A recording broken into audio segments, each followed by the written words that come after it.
Avec ce tuto, je vais vous montrer comment annoter une carte à partir de Google Earth. Donc, dans le cas de figure qui nous intéresse, nous voulons donc annoter une image satellitaire par rapport à une exploitation minière. Je suis donc sur la mine que nous étudions, qui est la mine de Correggio do Feijó. Je vais donc prendre une vue oblique. J'utilise la boussole de Google. Je vois la vue oblique qui se dessine et je dois donc identifier sur cette zone la zone d'extraction, la zone où on a également les bassins de rétention et me donner une information également sur l'altitude. Donc je dirige pour avoir une vue qui me permet d'identifier les zones observées. Donc ici nous sommes dans la zone où la coulée de boue a eu lieu. Nous voyons l'exploitation minière ici en haut. Nous avons la zone de déchets. Nous avons l'ancien espace occupé par le barrage qui a cédé. Et nous avons les espaces qui ont été donc touchés. Nous avons donc la vue qui nous intéresse.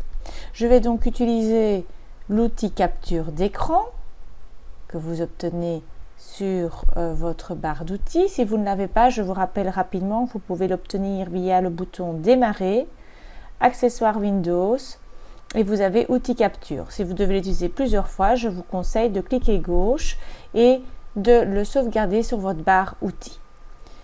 Donc j'utilise ma capture d'écran. Je vais donc sélectionner la zone qui m'intéresse. Voilà, je constate que je n'ai pas pris suffisamment l'exploitation minière. Donc je vais redessiner une zone. Voilà. J'enregistre, je copie, la capture d'écran.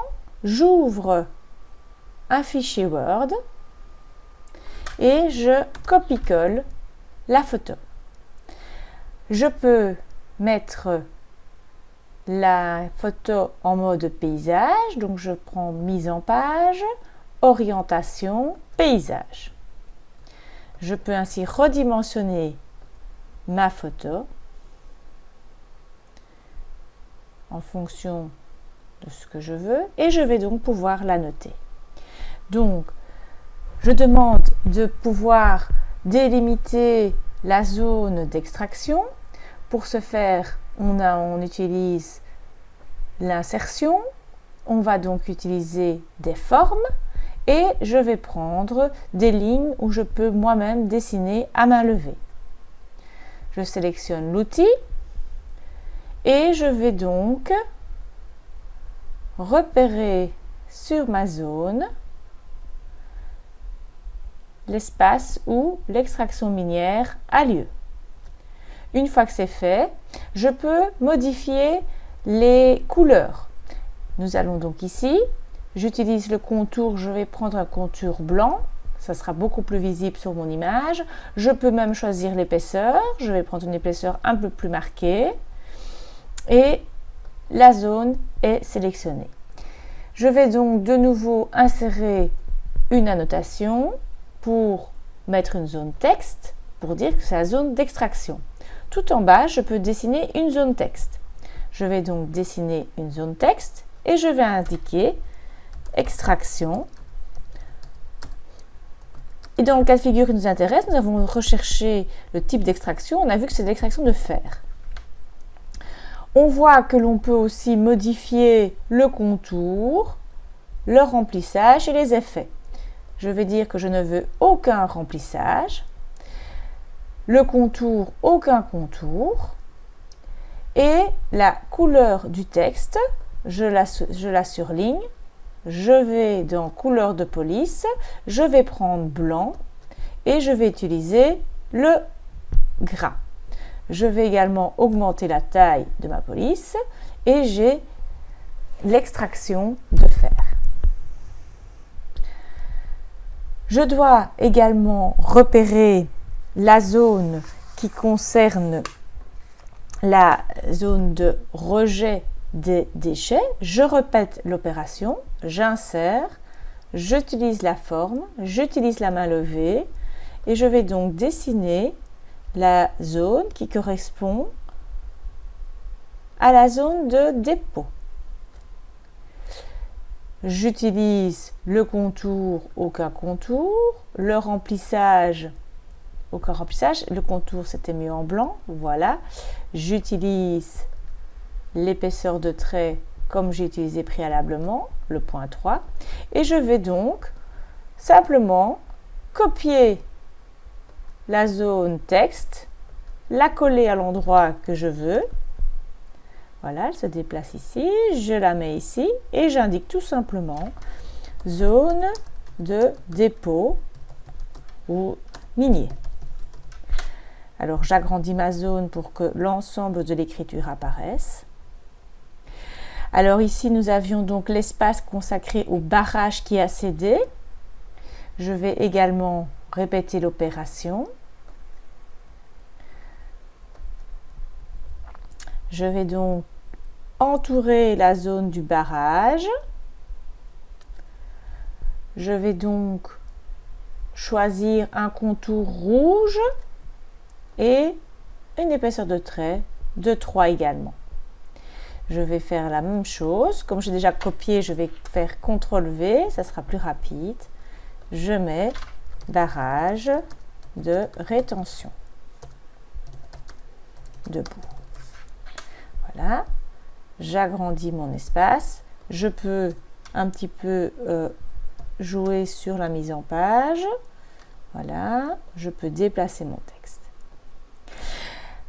Il m'est également demandé de noter l'altitude. Donc l'altitude, pour la trouver, je retourne sur Google Earth. Vous voyez qu'en bas à droite ici, vous avez les coordonnées ainsi que l'altitude. Donc si je pointe mon curseur ici, je vois que la mine est à une altitude de 1360 mètres. Je vais donc compléter ici 1360 mètres. Voilà. On me demande l'altitude du barrage. Je refais la même opération. L'altitude du barrage est plus ou moins à 915 mètres. Je retourne sur mon 915 mètres. Voilà, je déplace. On me demande également de mesurer la distance entre mes deux espaces, l'extraction et le bassin minier. Je retourne sur Google Earth, je prends ma latte et je mesure. Je vois que la distance est d'1,5 km, 1,4 km plutôt. Je retourne ici, j'insère cette fois-ci une ligne, vous voyez, avec une double flèche.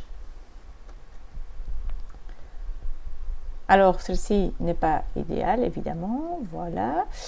Insertion. Voilà. Je vais prendre une flèche, double flèche. Celle-ci, c'est beaucoup mieux.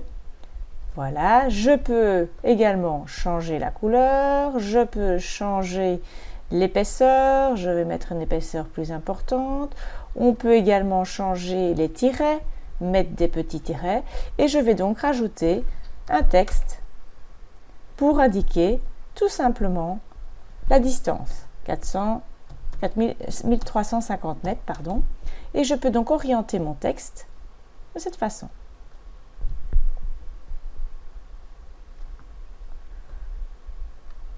Voilà. Une fois mon travail terminé, je vais pouvoir l'enregistrer, fichier enregistré sous. Je choisis le document dans lequel je veux enregistrer mes données. Je vais mettre mine de Burnmadino. Voilà, j'enregistre. Et donc, par la suite, je vais pouvoir insérer ce document dans ma carte partagée sur ArcGIS.